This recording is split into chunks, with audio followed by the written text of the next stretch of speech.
Assalamualaikum warahmatullahi wabarakatuh. Perkenalkan, kami dari kelompok 4 dengan anggota Nurfiana NIM 4219054. Saya sendiri Ria Kusmawati NIM 4219055 dan Mia Fadilah NIM 4219059. Di sini kami akan sedikit memaparkan materi keempat dengan judul perumusan masalah. Sebelumnya terima kasih kepada Bu Firda yang telah memandu jalannya perkuliahan kelas metodologi penelitian C.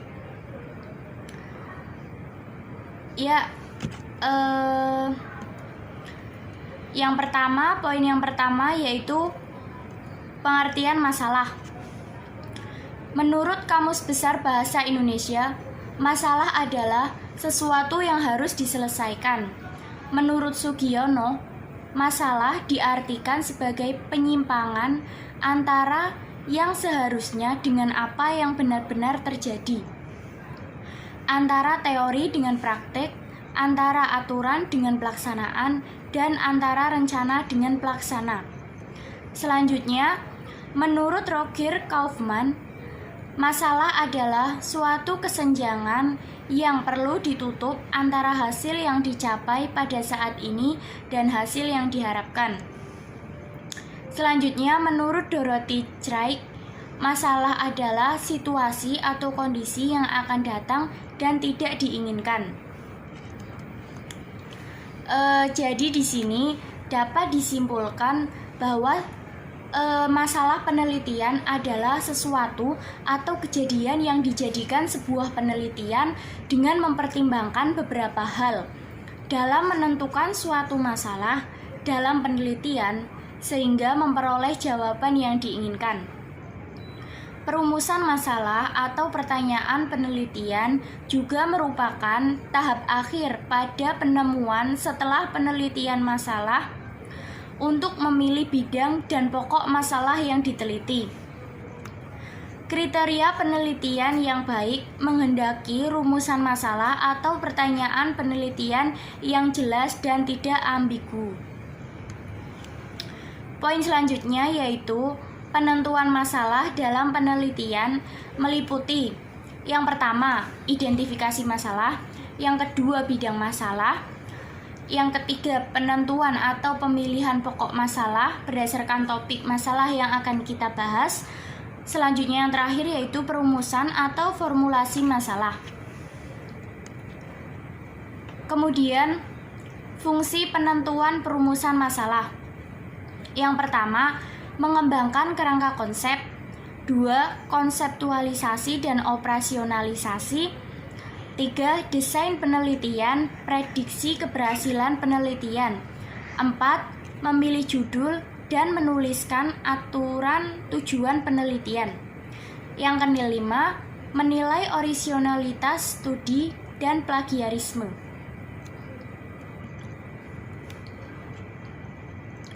Selanjutnya, ada 4 hal yang perlu dilalui yaitu langkah-langkah persiapan, konfirmasi awal, konfirmasi akhir, dan formulasi akhir. Pada langkah persiapan, hal-hal yang perlu dikerjakan adalah 1.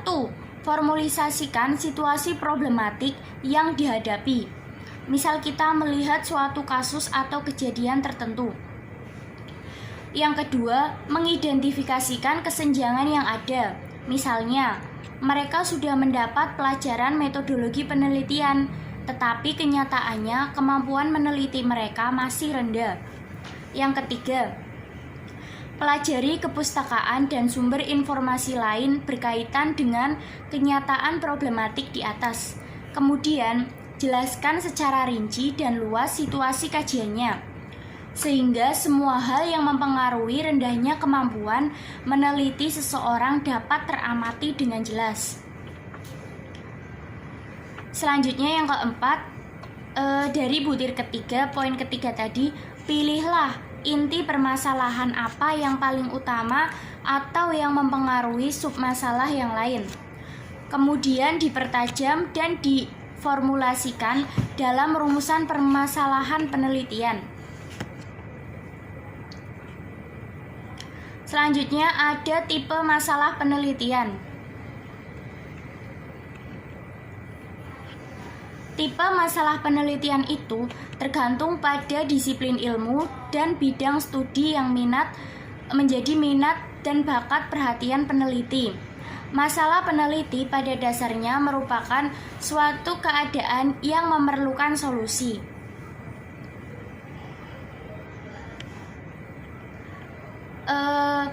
Ada beberapa tipe masalah penelitian. Yang pertama yaitu masalah-masalah yang ada saat ini di suatu lingkungan organisasi yang memerlukan solusi. Yang kedua, area-area tertentu dalam suatu organisasi yang memerlukan pembenahan atau perbaikan. Yang ketiga, persoalan-persoalan teoritis yang memerlukan penelitian untuk menjelaskan atau memprediksi fenomena. Pertanyaan penelitian yang memerlukan jawaban empiris. Selanjutnya ada kriteria yang dapat digunakan sebagai pertimbangan dalam penemuan masalah penelitian, antara lain: 1. Bidang itu merupakan masalah dan topik yang menarik. Yang kedua, mempunyai signifikan secara teoritis dan praktis. Yang ketiga, dapat diuji melalui pengumpulan dan analisis data. Kemudian yang terakhir, sesuai dengan waktu dan biaya yang tersedia. Kemudian ada syarat-syarat atau kriteria dalam perumusan masalah adalah: yang pertama, rumusan masalah pasti harus jelas, padat, dan dapat dipahami oleh orang lain. Yang kedua, rumusan masalah harus mengandung unsur data yang mendukung pemecahan masalah penelitian. Yang ketiga, rumusan masalah harus merupakan dasar dalam membuat kesimpulan sementara atau hipotesis. Keempat, masalah harus menjadi dasar bagi judul penelitian. 5. Suatu perumusan masalah adalah berwujud kalimat tanya atau yang bersifat kalimat interrogatif, baik pertanyaan yang memerlukan jawaban maupun pertanyaan yang memerlukan jawaban eksplanaritas, yaitu yang menghubungkan dua atau lebih fenomena atau gejala di dalam kehidupan manusia. Kemudian yang keenam, bermanfaat atau berhubungan dengan upaya pembentukan dan perkembangan teori, dalam artian pemecahannya secara jelas diharapkan agar memberikan sumbangan teoritik yang berarti, baik sebagai pencipta teori-teori baru maupun sebagai pengembangan teori-teori yang sudah ada. Kemudian yang terakhir, dirumuskan di dalam konteks kebijakan pragmatis yang sedang aktual, sehingga pemecahannya menawarkan implikasi kebijakan yang relevan pula dan dapat diterapkan secara nyata bagi proses pemecahan masalah bagi kehidupan manusia.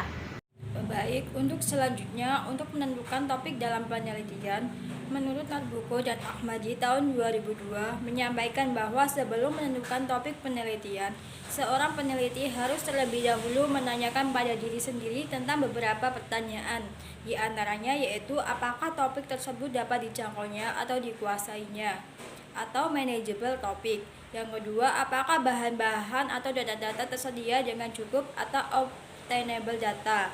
Yang ketiga, apakah topik tersebut penting untuk diteliti atau significancy of topic. Yang keempat, apakah topik tersebut menarik untuk diteliti dan dikaji atau interesting topik.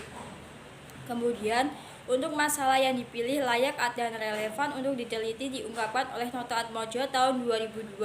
Di antaranya yaitu yang pertama, 1. Masalah masih baru, dalam artian masalah tersebut belum pernah diungkap atau diteliti oleh orang lain dan topik masih hangat di masyarakat.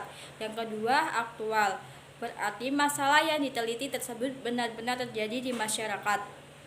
Yang ketiga, praktis.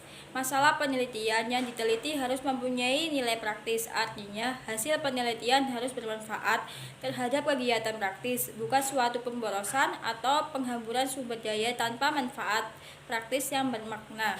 Yang keempat, memadai. Masalah penelitian harus dibatasi ruang lingkupnya, tidak terlalu luas tetapi juga tidak terlalu sempit. Yang kelima, sesuai dengan kemampuan peneliti. Seseorang yang akan melakukan penelitian harus mempunyai kemampuan penelitian dan kemampuan di bidang yang akan diteliti. Jika tidak, hasil penelitiannya kurang dapat dipertanggungjawabkan dari segi ilmiah atau akademis maupun praktis. Yang keenam, sesuai dengan kebijaksanaan pemerintah. Masalah-masalah yang bertentangan dengan kebijaksanaan pemerintah, undang-undang ataupun adat istiadat sebaiknya tidak diteliti karena akan banyak menemukan hambatan dalam pelaksanaan penelitiannya nanti. Yang terakhir, yang ketujuh, yaitu ada yang mendukung setiap penelitian. Setiap penelitian membutuhkan biaya, sehingga sejak awal sudah dipertimbangkan daripada asal biaya tersebut akan diperoleh. Kemudian untuk jenis-jenis masalah dibagi menjadi 3, yaitu yang pertama, permasalahan deskriptif. Permasalahan deskriptif adalah suatu permasalahan yang berkenaan dengan variabel mandiri, yaitu tanpa membuat perbandingan dan menghubungkan antar variabel. Yang kedua, permasalahan komparatif, yaitu suatu permasalahan penelitian yang bersifat membandingkan keberadaan suatu variabel pada 2 sampel atau lebih. Yang ketiga, permasalahan asosiatif. Permasalahan ini menghubungkan 2 variabel atau lebih baik berupa hubungan simetris, kausal maupun interaktif. Bagaimana sih cara merumuskan masalah? Nah, kita harus tahu hal apa saja yang harus kita lakukan, yaitu diantaranya kriteria masalah penelitian. Beberapa hal yang perlu diperhatikan dalam memilih masalah penelitian, yaitu memiliki nilai penelitian. Masalah yang akan dipecahkan akan berguna atau bermanfaat yang positif. Kemudian memiliki visibilitas, maksudnya masalah tersebut dapat dipecahkan atau dijawab. Yang kedua, yaitu faktor yang perlu diperhatikan dalam rumusan penelitian, yaitu adanya data dan metode untuk memecahkan masalah tersebut. Kemudian batas-batas masalah yang jelas, adanya alat atau instrumen untuk memecahkannya, adanya biaya yang diperlukan, tidak bertentangan dengan hukum. Dan yang terakhir, sesuai dengan kualitas peneliti, artinya tingkat kesulitan masalah disesuaikan dengan tingkat kemampuan peneliti. Yang ketiga, rumusan masalah penelitian yang baik, yaitu bersifat orisinil, belum ada atau belum banyak orang lain yang meneliti masalah tersebut. Kemudian dapat berguna bagi kepentingan ilmu, pengetahuan, dan terhadap masyarakat. Selanjutnya dapat diperoleh dengan cara-cara ilmiah, jelas dan padat, jangan ada penafsiran yang lain terhadap masalah tersebut. Dirumuskan dalam bentuk kalimat tanya. Bersifat etis, artinya tidak bertentangan atau menyinggung adat istiadat, ideologi, dan kepercayaan agama. Yang keempat, sumber masalah dalam penelitian.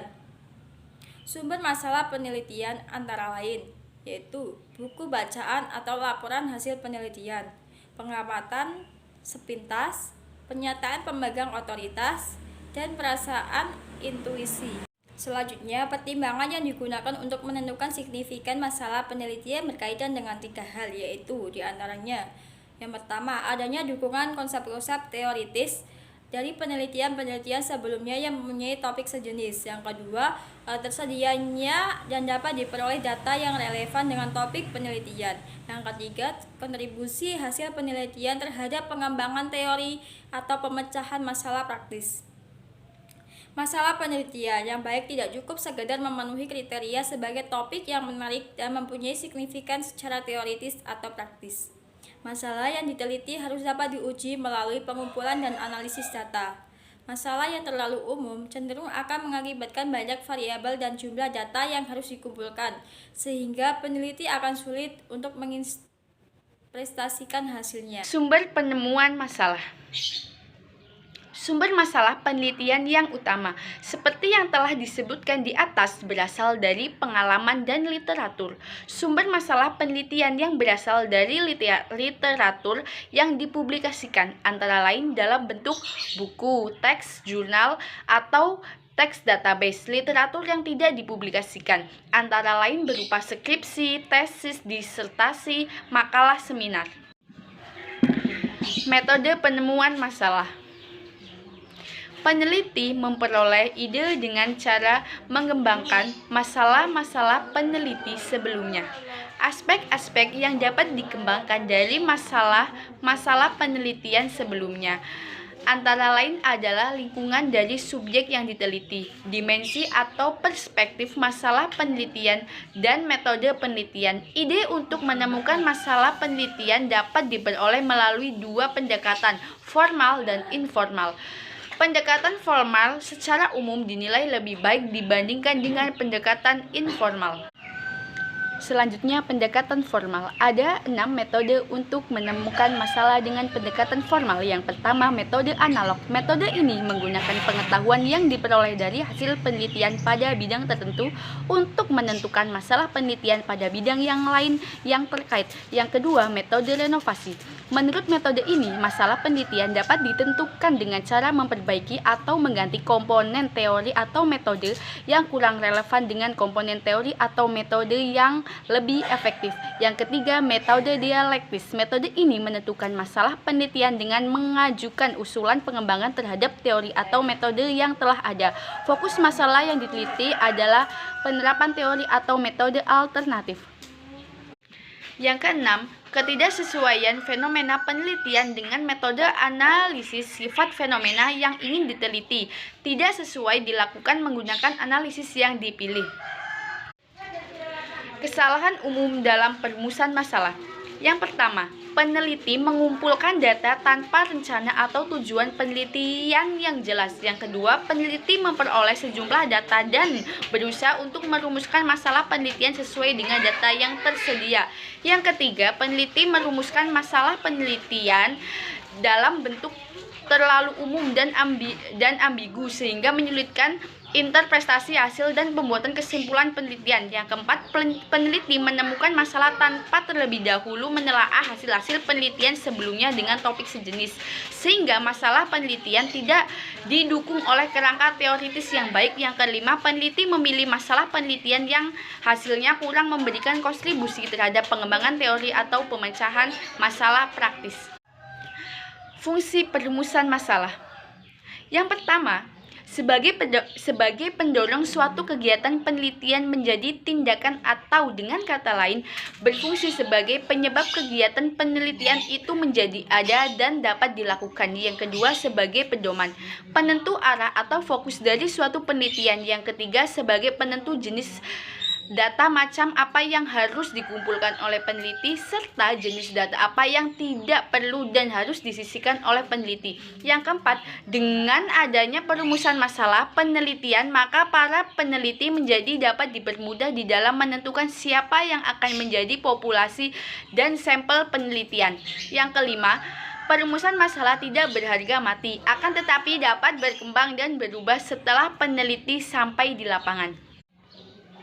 Kesimpulan, rumusan masalah berbeda dengan masalah.